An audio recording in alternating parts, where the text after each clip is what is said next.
Sebuah video memperlihatkan pengendara yang terjebak saat banjir. Video tersebut diunggah oleh akun Instagram @kamerapengawas.id Jumat 12 November 2021. Terlihat pengendara tersebut mengenakan jas hujan dan helm. Ia memberikan kode kepada perekam kamera untuk menolongnya. Awas, Cai.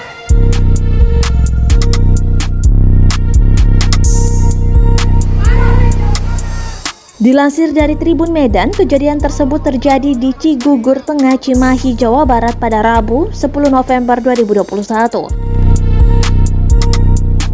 Dalam caption akun PRFM News, Ijang menyaksikan motor tersebut menggunakan sepeda motor jenis bebek.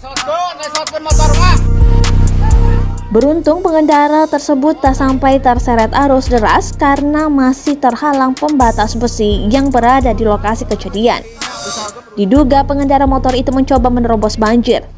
Karena arus air yang cukup deras membuatnya dirinya hilang keseimbangan dan terbawa arus air. Sebagai informasi, di lokasi kejadian yakni Cigugur Tengah, Cimahi pada April 2021 lalu, pernah ada warga yang terseret arus banjir. Namun naas warga Kota Bandung meninggal dunia usai terseret arus Sungai Ciputri yang cukup deras itu. Resotkeun motor mah.